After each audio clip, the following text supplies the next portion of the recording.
Hari ini rutinitas biasa karena aku sekarang punya store di Plaza Indonesia.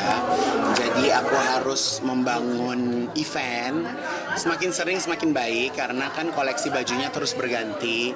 Jadi karena ini ada di pusat Jakarta, jadi kesempatan aku untuk bisa ketemu sama customer. Mereka seneng belanja sama aku gitu, ditemenin sama aku, difittingin sama aku, mencoba baju sama aku gitu. Jadi aku harus melayani mereka gitu. Jadi dalam 1 bulan tuh mungkin event di store 2 kali lah gitu. Kak, mungkin pelanggan yang biasa datang kayak datang. Ya, jadi di Plaza Indonesia ini aku dapetin pelanggan-pelanggan yang baru. Pelanggan-pelanggan yang baru, wajah-wajah baru, orang-orang yang belum pernah bikin baju sama aku, dan mereka bisa lihat ke sini gitu. Karena kalau beli baju di sini kan banyak mereka yang datang acaranya nanti sore mereka langsung pakai gitu, lebih sifatnya lebih seperti itu gitu. Jadi ya jadi kayak banyak kesempatan baru sih ketemu sama orang-orang baru gitu. Tapi kalau ada perbedaan nggak kalau untuk tempat kayak koleksi sendiri ada perbedaan?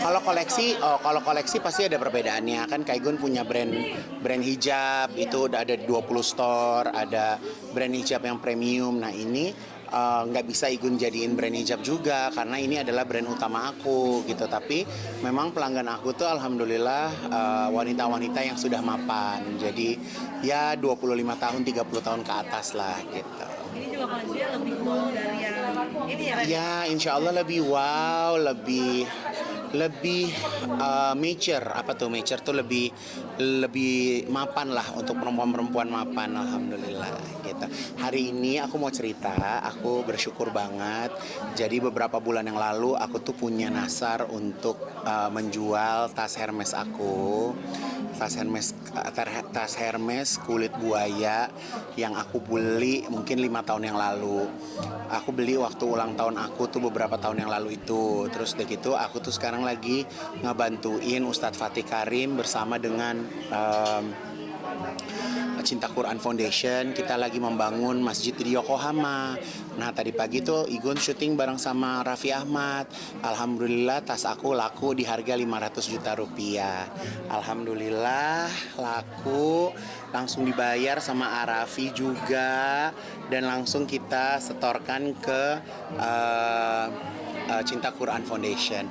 Jadi Igun hari ini tuh bener-bener bersyukur banget sama Allah. Jadi apa yang aku doa gitu kan, kayak ya Allah lakuin dong tasnya gitu kan. Karena ya ibarat kata kalau tas itu kan Allah udah pernah kasih pinjem buat aku udah pernah pakai, udah pernah menikmati gitu. Makanya karena memang itu tasnya ada harganya, jadi dan salah satu tas termahal yang aku punya, jadi aku jual tas itu. Dan alhamdulillah hari ini Raffi beli, langsung ditransfer dan langsung aku kirim ke pembangunan masjid. Jadi hari ini aku happy banget. Itu tawar langsung Raffi juga atau gimana? Jadi kan aku datang ke lokasi pakai tas itu, terus udah gitu tadinya mau gimmick doang masuk gitu. Terus aku cerita sama Arafi kalau misalnya aku lagi bantuin pembangunan masjid di Jepang, di Yokohama. Terus dia tanya tasnya mau dijual harga berapa. Aku bilang mau dijual tasnya di harga 500 juta. Terus udah gitu Raffi cerita bahwa dia memang lagi kepengen ngebangun masjid juga gitu. Dan tas itu dipastikan Mama Ami suka sama tasnya gitu. Jadi ya alhamdulillah lah rezeki buat kita semua gitu. Jadi hari ini aku kayak ngerasa Allah tuh baik banget sama aku. Kayak Allah udah kasih pinjem barang mahal, aku udah pernah pakai dan aku rawat, dan alhamdulillah sekarang aku balikin lagi ke Allah gitu ya. Insya Allah Raffi juga bisa mendapatkan gantinya ribuan kali lipat. Allah juga kasih sehat buat Raffi, kasih sehat buat aku, dan semakin banyak kesempatan kebaikan yang bisa aku lakuin untuk umat juga gitu. Mungkin boleh sedikit ceritain nggak sih kenapa pilih masjid di Jepang? Ya kan random ya, aku tuh ketemu sama Ustadz Fatih itu pas aku lagi haji di salah satu restoran di Grand Zamzam di Mekah gitu. Terus kayak gitu Ustadz Fatih cerita kalau dia lagi bangun masjid di Jepang, dan aku kemarin sempat datang ke masjidnya, sempat ngeliat masjidnya gitu. Jadi pas aku bilang, aku langsung kepikiran, kan aku orangnya juga paling random ya. Jadi aku bilang aku juga mau ikutan, aku mau jual tas aku. Jadi aku mau jual tas aku, nanti hasilnya aku sumbangkan gitu. Kak, ini ada beberapa artis juga nggak sih masjid yang di Jepang itu atau Iya, ada beberapa artis gitu di masjid yang sama ya gitu. Tapi kan ya masing-masing punya gerakannya masing-masing ya, punya cara bagaimana caranya menggalang dana gitu. Karena kalau aku kayak berat gitu kayak gini, bantuin dong bikin masjid kan nggak enak. Tapi kalau misalnya kita mendapatkan sesuatu dari barang yang tepat ya kan, orang barangnya dia juga suka gitu ya, sama halnya seperti aku kemarin bantu Palestina kan, aku bikin kerudungnya diminati masyarakat sampai dapat 2M dan kita bisa sumbangkan gitu. Jadi maksudnya gerakan yang aku buat tuh ternyata bisa diterima sama masyarakat gitu. Jadi alhamdulillah senang. proses pembangunan masjid itu udah seperti apa sih Kak?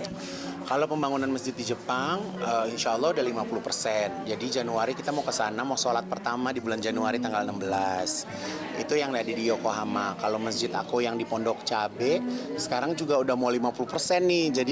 Jadi kemarin hidupku cari dana gitu. Jadi ya memang kalau kita kerja buat Allah tuh, Allah kasih kemudahan ya gitu. Jadi ya memang aku sekarang udah nggak terlalu memikirkan hidup aku gitu. Jadi aku pengennya ya kerjanya bisa buat orang banyak, dan semoga tidak disalahartikan, tidak ada di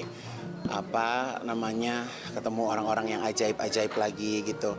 Walaupun kemarin aku sempat kayak ada salah satu orang yang udah lama aku nggak ketemu minta tolong cariin kerja, tapi jadi kayak aku yang keutangan, kebebanan untuk cariin dia kerja gitu, ngerti gak sih? Kan aku bukan dinas tenaga kerja, aku bukan dinas sosial, tapi jadi kayak orang butuh kerja, jadi tumpuannya ke aku gitu. Jadi kayak aku punya utang gitu kan, jadi bukan dipercaya ya, maksudnya ya menurut aku ngeselin juga jadinya gitu kan.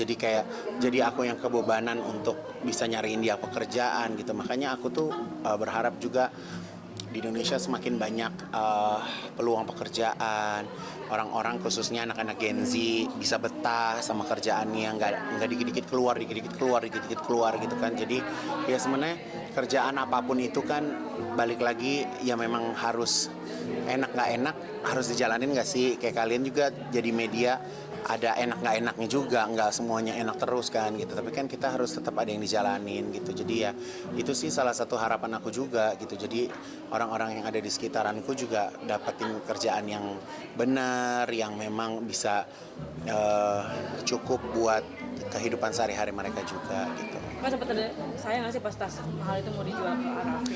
Nggak sayang, justru aku udah planning kan mau aku jual. Malah dari kemarin tuh kayak gini, dari aku taruh ke tas-tas, jual tas-tas second susah banget. Dari grup WhatsApp udah, grup arisan udah gitu. Aku jadi kayak ngebatin, ya Allah emang zaman lagi susah kali ya, orang lagi susah uang kali ya gitu kan. Maksudnya ya angka 500 juta kan nggak kecil, ya kan, nggak gampang nyari 500 juta gitu. Ya tapi pas aku posting sih gini, Kak Igun kayaknya cocok deh kerja di perumahan apa gitu, kayaknya jalannya lancar aja sih. Sebenarnya nggak juga gitu kan. Jadi ya memang ya hari ini bener-bener aku bisa ngerasain bener-bener Jumat berkah ya gitu. Allah kasih keberkahan. Aku yang tadinya males-malesan syuting bareng Raffi karena biasanya aku live, aku nggak pernah syuting tapping. Ternyata pas tapping itu dapat hadiah gitu. Jadi aku pulang bawa tas, aku bawa kantong.